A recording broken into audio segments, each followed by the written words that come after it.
जय हिंद साथी सभी को नमस्कार। द टाइमलाइन क्लासेज में आपका स्वागत है।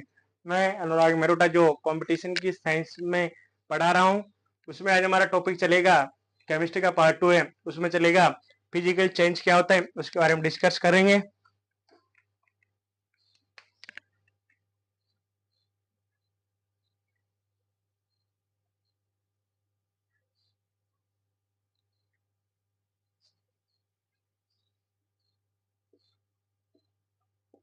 भौतिक परिवर्तन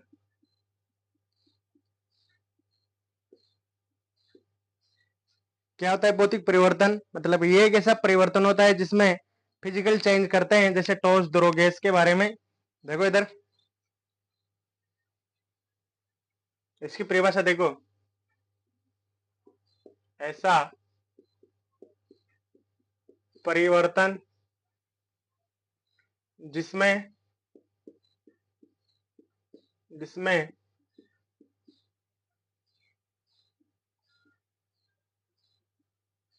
पदार्थ मतलब ये एक ऐसा परिवर्तन होता है जिसमें पदार्थ की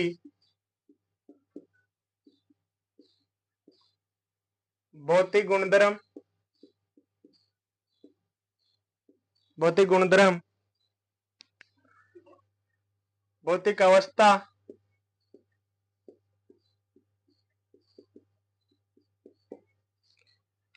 रंग और गंध में रंग और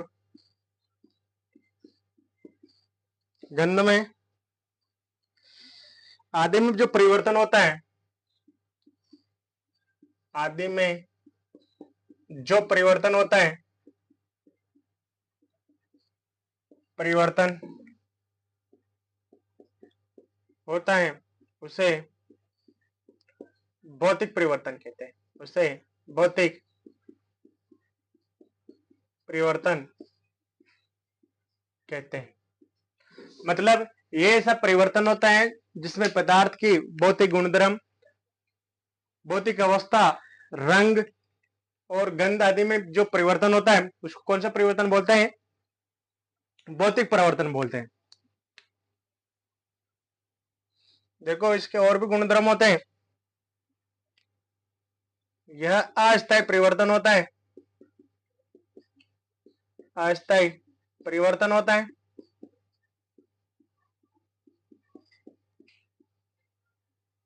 यह परिवर्तन उत्क्रमण होता है। यह परिवर्तन उत्क्रमणीय होता है। मतलब इसे अपन जो प्रोडक्ट बनता है, जैसे बर्फ से जल से बर्फ बनाना और बर्फ से वापस क्या होता है? जल बनाना होता है, उसको बोलते हैं उत्क्रमणीय। और इसमें रासायनिक जो परिवर्तन, रासायनिक संगठन में कोई परिवर्तन होता है, रासायनिक संगठन में कोई परिवर्तन नहीं होता है, कोई परिवर्तन नहीं होता है, नहीं होता है। देखो ये अस्थायी परिवर्तन, अस्थायी परिवर्तन होता है, मतलब ये अस्थायी होता है, स्थायी नहीं होता है ना। ये परिवर्तन उत्क्रमणीय होता है। ये रासायनिक संगठन में कोई परिवर्तन नहीं करता है। जैसे देखो कैसे हुआ उत्क्रमणीय, जैसे मैं बना रहा हूं बर्फ, बर्फ से जल और जल से वापस क्या हो जाएगा? वाष्प। जल से क्या हो जाएगा? जल वाष्प। देखो मैं बर्फ से क्या बना रहा हूं? जल बना रहा हूं, और जल से वापस क्या बन रहा है? बर्फ बन रहा है। इधर देखो मैं जल से क्या बना रहा हूं? जल वाष्प, और जल वाष्प से क्या बन रहा है? जल बन रहा है। सूत्र सेम में रहेगा इनका। इनको क्या कर रहे हैं? सब गर्म कर रहे हैं। जैसे बर्फ का क्या होता है? H2O।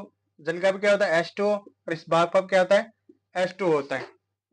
इस भाग का भी क्या होता है? H2O होता है। ठीक है। अब जैसे ये जल का वाष्प में बनना, ये जो प्रक्रिया कहलाती है, ये कहलाती है संघनन। क्या कहलाती है साथी? ये संघनन कहलाती है। अपन जो आगे पढ़ेंगे, आगे डिस्कस करेंगे, जैसे ठोस से द्रव में बदलना, गैस जैसे ठोस से गैस में ऊर्ध्वपातन, और गैस से जो वापिस ठोस में बदलता है उसको भी ऊर्ध्वपातन कहते हैं। अब देखो इसके एग्जाम्पल कौन कौन से होते हैं।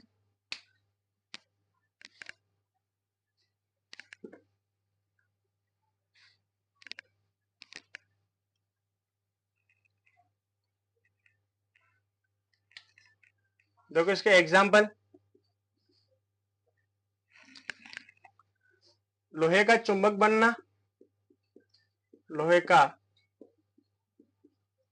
चुंबक में बदलना, मोम का पिघलना,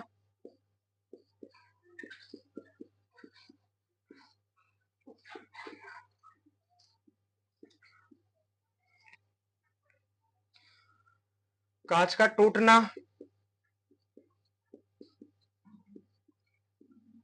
जल का वाष्प बनना,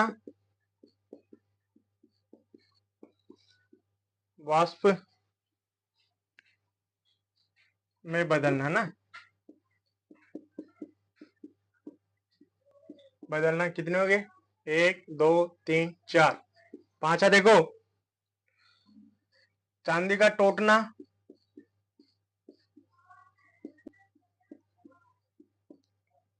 सोने का पिघलना,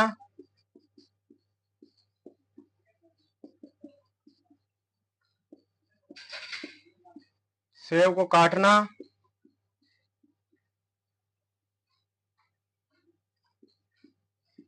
को काटना, लास्ट आता है NH4Cl। ये जो फॉर्मूला है ये नौसादार का होता है। किसका आता है? नौसादार का होता है,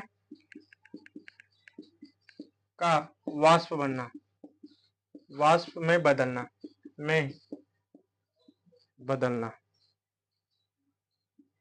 देखो लोहे का चुंबक में बदलना मतलब जो आयरन होता है उसको किसी में कन्वर्ट कर रहे हैं, चुंबक में बदलना। अब मोम का पिघलना, जैसे मोम पिघलेगी अपन उसको वापस उत्क्रमण करके वापस क्या बना सकते हैं? अपन मोम बना सकते। जैसे ये मोमबत्ती है, अपन इसको जब जलाएंगे तो इसकी जो मोम पिघलती है, ये मोम पिघल गई और वापस अपन इसको क्या बना सकते हैं? मोम बना सकते हैं। जैसे कांच का टूटना, जल का वाष्प में बदलना, चांदी का टूटना, सोने का पिघलना, सेव को काटना। अब सेव को काट रहे, इसमें कोई रासायनिक प्रभाव में कोई परिवर्तन नहीं होता है। नौसादार का वाष्प में बदलना, जैसे नौसादार की वाष्प होती है उसको वापस अपन उसको सॉलिड स्टेट में ला सकते हैं। ये थी हमारे आज की जो फिजिकल चेंज के बारे में वीडियो। अच्छा लगा तो लाइक कमेंट शेयर करना ना भूलें। जय हिंद साथियों।